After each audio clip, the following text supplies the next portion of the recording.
Thales theorem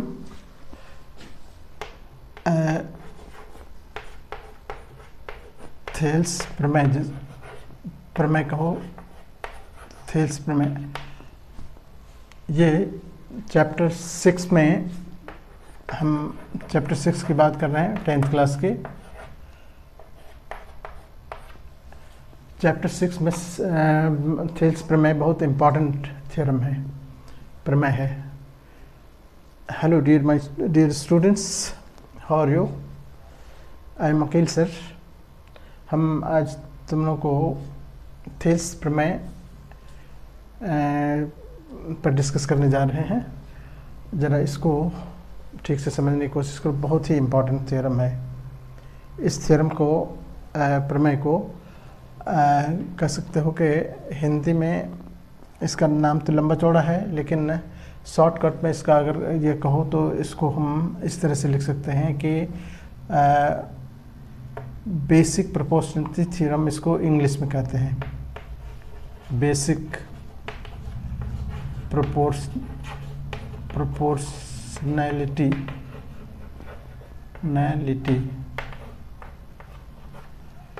theorem, इसीलिए इसको shortcut में बीपीटी कहते हैं। हिंदी का में कहो, इंग्लिश में कहो, ये बीपीटी बहुत फेमस ये है। और हिंदी में तो आप जानते हो इसका आधारभूत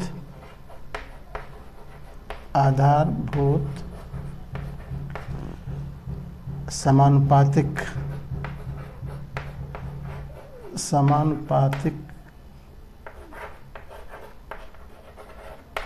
प्रमेय कहेंगे।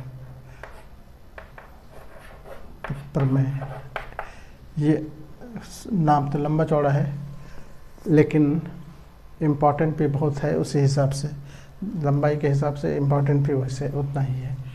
तो आधारभूत समानुपातिकता प्रमेय, जिसको शॉर्टकट में थेल्स प्रमेय कहते हैं। थेल्स जो इस थ्योरम को प्रूव किया है वो उस साइंटिस्ट का नाम है, वो मैथमेटिशियन थेल्स थे जिसने इस थ्योरम को प्रूव किया है। और उसी थ्योरम को हम लोग आज डिस्कस कर रहे हैं, ठीक है।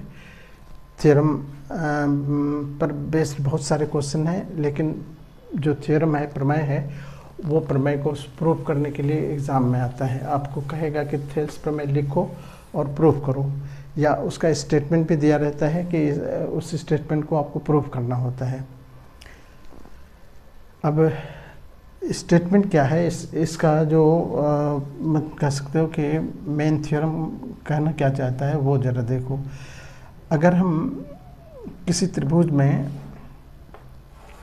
ये त्रिभुज है, थ्योरम ये कहता है कि अगर किसी त्रिभुज में किसी भुजा के समानांतर कोई लाइन खींची जाए, ये लाइन खींचा मैंने, तो वह रेखा अन्य दो भुजाओं को एक ही अनुपात में काटती है।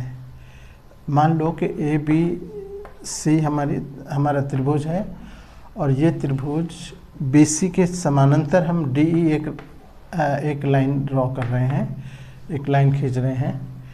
तो प्रमेय ये कहता है कि अगर ऐसा ये इसके पैरेलल है, इसके समानांतर है, तो ये जो कट करेगा दो भुजाओं को, ए डी, देखो इसका रेशियो क्या बनता है, A D upon D B, A E upon E C. ये रेशियो जो है, ये रेशियो हमेशा इक्वल होगा।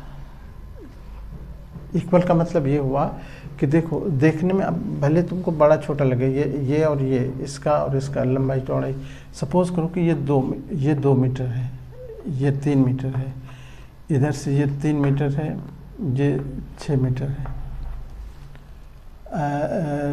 मतलब कह सकते हो कि या इसको 4 मीटर को हो, 2 मीटर, इस तरह से। देखो, देखने में तो बड़ा छोटा लग रहा है। A D upon D B अगर निकालते हैं तो 2/4 हुआ, कटेगा तो ये हो जाएगा 2 × 2, 2 × 4, यानी 1/2। इधर से देखो ए ई अपॉन ई सी, तो यहाँ भी 3/6 होता है, ये कटेगा तो 1/2। यही है समानुपातिकता।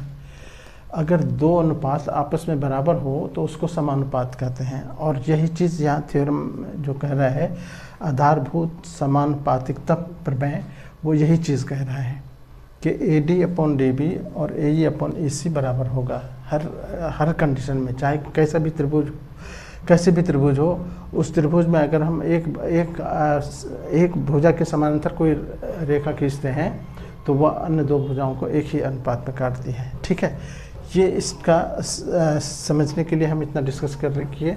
अब हम एग्ज़ाम में हम क्या करेंगे, ये सब चीज़ एग्ज़ाम के लिए आपको जब एग्ज़ाम में आएगा कि थेल्स प्रमेय को प्रूव करो या लिखो प्रूव करो, तो आप क्या करोगे वो देखो।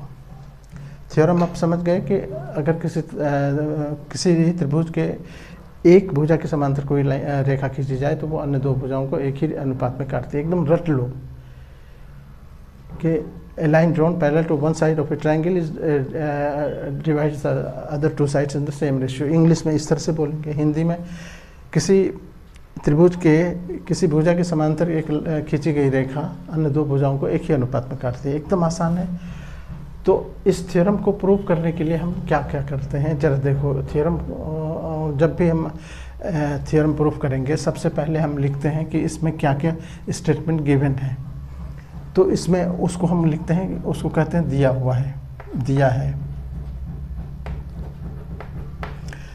अच्छा, स्टेटमेंट हम यहाँ पर डिक्टेट नहीं कर रहे हैं, क्योंकि स्टेटमेंट के लिए आपको या तो स्टेटमेंट दिया रहेगा या स्टेटमेंट आपको याद रखना है। हम मैथमेटिकल पोर्शन ज़्यादा ये कर रहे हैं, क्योंकि थ्योरम लिखेंगे अभी टाइम वेस्ट होगा तुम्हारा।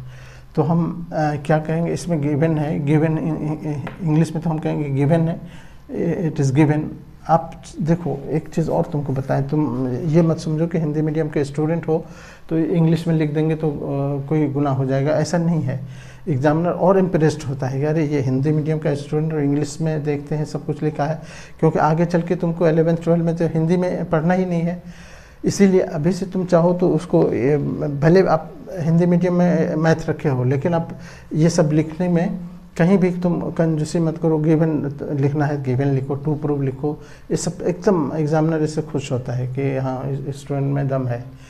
इसलिए हम तुमको बता रहे हैं कि ये आप लोग कन्फ्यूज़न में मत रहो कि हम अगर इंग्लिश में लिख देंगे गिवन टू प्रूव प्रूफ, ये सब तो एग्जामिनर ये हो इरिटेट होगा, ऐसा नहीं है। एग्जामिनर को आता है उतना इंग्लिश, और वो बहुत खुश होता है कि बच्चा इंग्लिश में स्ट्रांग है।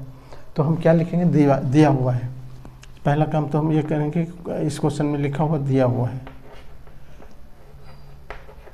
दिया हुआ है। क्या क्या दिया हुआ है कि त्रिभुज ABC में DE पैरेलल है। DE इसको हम ऐसे लिखेंगे, ये सिंबॉलिक किसके, BC के।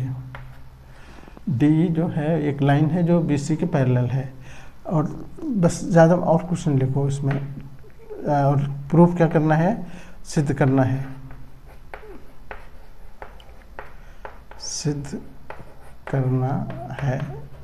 सिद्ध करना है कि AD/DB बराबर है AE/EC के।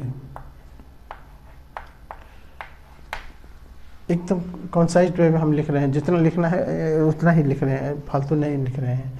इसमें एक रचना करना होता है। रचना का मतलब हुआ कि हम फिगर को कुछ छेड़छाड़ नहीं करेंगे, लेकिन इसकी मदद से हम इसको प्रूव करेंगे। हम क्या करते हैं कि D से एक परपेंडिकुलर इस पर ड्रॉ करते हैं, जिसको क्या कहते हैं हम, ये लंब इस पर डाले, DE तो ख़त्म हो गया, DG कर दो। DG परपेंडिकुलर इस पर डाले, और यहाँ से E से इस पर EF इस पर ये किए, लंब डाले। तो और इतना काम हम कैसे लिखेंगे, DG लिखेंगे कि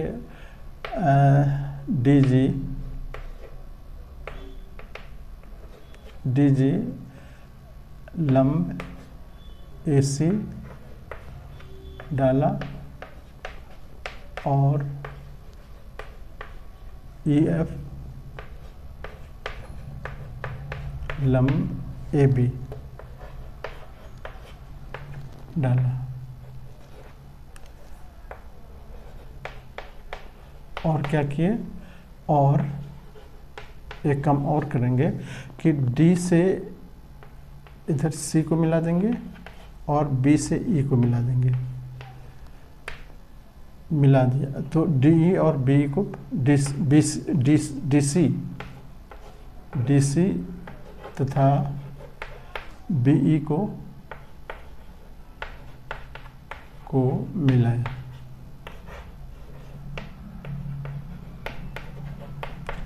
ठीक है, इतना काम हम किसमें रचना में लिखेंगे, कंस्ट्रक्शन जिसको कहते हैं। अब देखो, अब प्रूफ में लिखेंगे, मैंने प्रमाण। अब क्या तुम प्रमाण दे रहे हो वो देखो।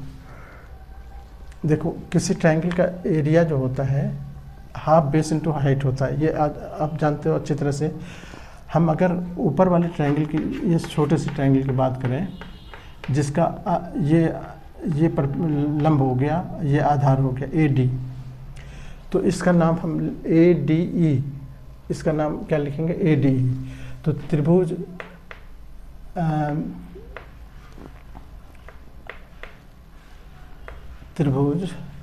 इसमें मतलब कि आप एरिया लिख दो। एरिया मतलब AR से एरिया हो गया, एरिया, या ऐसे क्षेत्रफल लिख सकते हो, लेकिन लिखने के क्षेत्रफल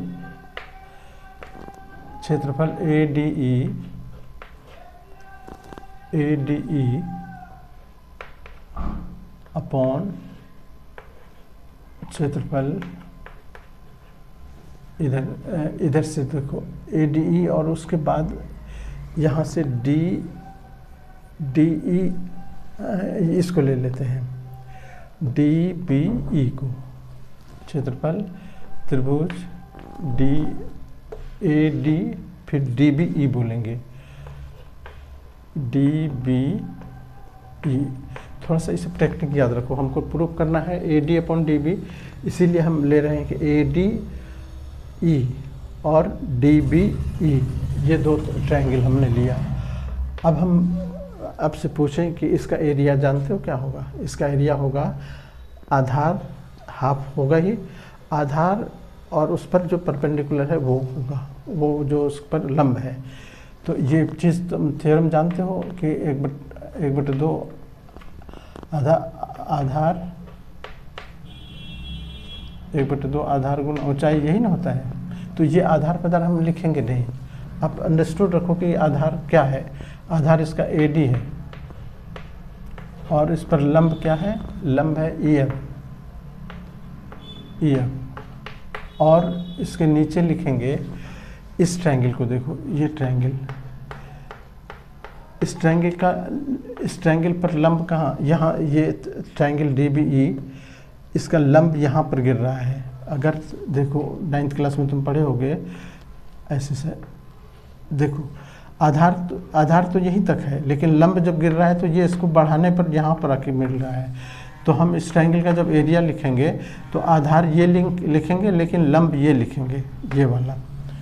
तो यहाँ वही चीज़ यहाँ देखो कि यहाँ पर त्रिभुज DBE का जो क्षेत्रफल होगा वो होगा 1/2 तो होगा ही, 1/2 गुना आधार जो लेंगे वो DB लेंगे, और इस पर लंब जो लेंगे वो लंब लेंगे हम EF। ठीक है, ये आप लोग मेरे ख्याल से 4th-5वीं क्लास से शुरू हो जाता है कि ये त्रिभुज का क्षेत्रफल, तो वही त्रिभुज का क्षेत्रफल है। ये क्षेत्रफल त्रिभुज DE और क्षेत्रफल त्रिभुज DBE। अब देखो यहाँ पर हाफ ऊपर नीचे से कट जाता है, ये इंटू है हर जगह, इसीलिए प्लस रहता तब नहीं कटता, प्लस या माइनस होता। ये DF और EF भी कट रहा है। तो क्या बचा यहाँ AD, नीचे बचा DB। यहाँ पर 1 नंबर डाल देंगे। समीकरण 1 डालने के बाद अब फिर आ जाएंगे हम, यही काम करेंगे इधर से। अब इस ट्रायंगल को, वही ऊपर वाला ट्रायंगल, वही ए ई, हमको ए ई अपॉन ई सी प्रूव करना है ना, तो ए ई डी लेंगे इस बार।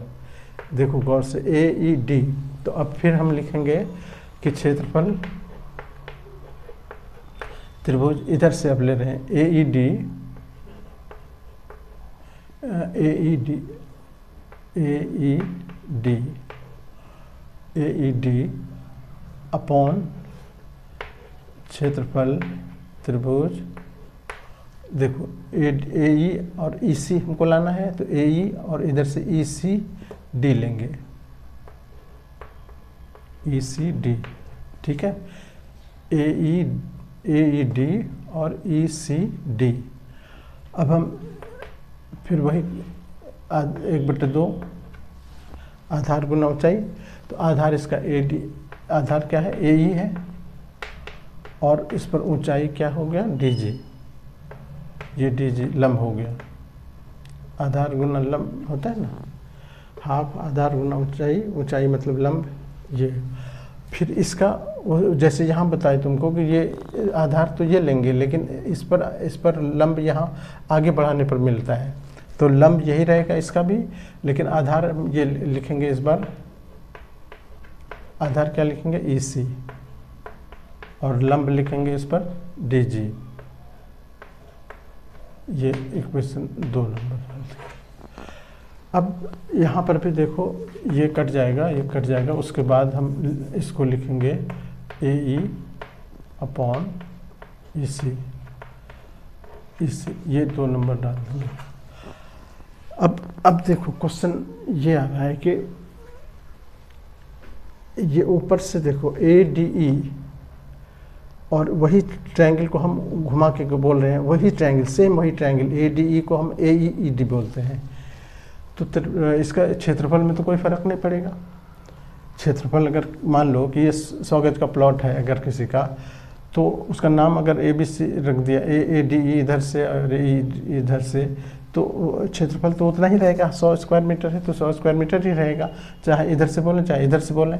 इसीलिए ये ऊपर वाला जो हिस्सा है दोनों का, दोनों सेम ट्रायंगल है, एक ही ट्रायंगल को 2 तरह से नाम दिया गया है, तो इसका एरिया तो एक ही रहा नीचे वाली का। तो नीचे वाली का एरिया, इसका एरिया, ये एरिया अलग अलग है, लेकिन हम जानते हैं कि 2 ट्रायंगल अगर एक ही आधार पर हो, अब 9th क्लास में पढ़े होंगे कि एक ही आधार पर 2 ट्रायंगल बना हुआ है, ये आधार है एक, यही आधार पर ये भी बना हुआ है, ये भी बना हुआ है। तो 2 ट्रायंगल अगर एक ही आधार पर हो और एक ही समानांतर के बीच में हो, ये भी कंडीशन है कि आधार ये ए बी अगर है और ये सी डी है, अगर ये पैरेलल है, आधार सेम है, पैरेलल के बीच में है, तो उसका एरिया चाहे जितना भी ट्रायंगल बना दो, ये 2 ही नहीं बल्कि हजारों ट्रायंगल बना दो, सबका एरिया सब बराबर होगा। तो इसको हम कहते हैं कि एक ही आधार और एक ही समानांतर के बीच बने त्रिभुज के क्षेत्रफल बराबर होते हैं, ठीक है। तो हमारा ये जो नीचे वाला जो डिफरेंट ट्रायंगल था, वो डिफरेंट ट्रायंगल हम यहाँ पर अगले लाइन में लिख देंगे कि लेकिन क्षेत्रफल त्रिभुज डी बी ई ये बराबर है क्षेत्रफल त्रिभुज इसके ई सी डी के। ये 3 नंबर क्यों बराबर है, उसका यहाँ रीजनिंग तुमको देना होगा कि एक ही आधार, यहाँ पर क्या लिखेंगे, एक ही आधार तथा एक ही समांतर के बीच बने त्रिभुज क्षेत्रफल में बराबर होते हैं। ये ये थ्योरम पिछले क्लास का है, वो थ्योरम को हम खाली यहाँ कोड कर देंगे कि एक ही आधार तथा एक ही समांतर के बीच बने त्रिभुज, जितने भी त्रिभुज होंगे सब क्षेत्रफल में बराबर होते हैं। इसलिए ये वाला तो एक ही चीज़ है, तो लेफ्ट साइड में देखो, ऊपर वाला तो बराबर हो ही गया, नीचे वाला सपोज करो ये 100 मीटर था, 100 स्क्वायर मीटर, 100 स्क्वायर मीटर, 100/100, और ये मान लो नीचे वाला अगर मान लो कि 120 है, 120 इसका भी एरिया, 120, तो हम एग्जांपल तुमको बता रहे हैं कि 100/120, फिर 100/120,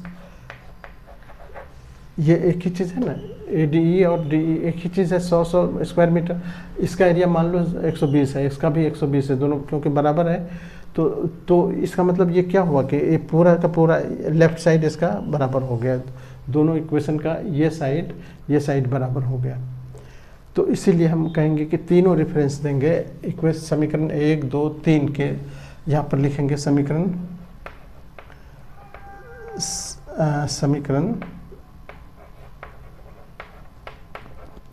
1, 2 तथा 3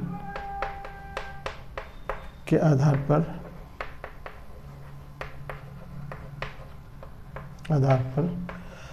हम कह सकते हैं कि ये जब ये साइड पूरा बराबर हो गया तो ये साइड भी बराबर होगा, तो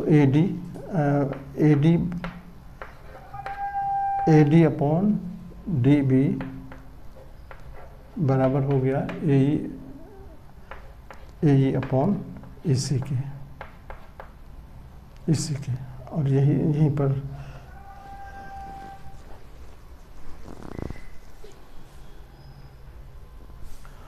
लिख देंगे प्रूव्ड, इंग्लिश में लिखो प्रूव्ड या हिंदी में लिखो, यही तुम्हारा प्रूफ हो गया। यही प्रूफ करना था, AD अपॉन DB बराबर AE अपॉन EC, ये प्रूफ हो गया। बस इतना काम करना होता है, ठीक है। तो ये है थेल्स थ्योरम। अगर आपको एग्ज़ाम में थेल्स थ्योरम आता है तो एकदम आसानी से आप कर सकते हो, 2 मिनट लगेगा, ठीक है। अब हम इसको रिपीट करने की ज़रूरत नहीं समझते हैं, आप लोग होशियार हो बहुत, एक बार अगर ये हो तो पॉज करके इसको देख लिया करोगे तो फिर ये तैयार हो जाएगा, ठीक है, ओके। बाकी सब थ्योरम आप प्लेलिस्ट में देखोगे, सारे थ्योरम आपको मिल जाएंगे। हम कोशिश कर रहे हैं कि सारे थ्योरम तुम लोगों को एकदम अच्छी तरह से तैयार करा दें, ठीक है। प्लेलिस्ट में आप देख लेना, ओके, थैंक यू।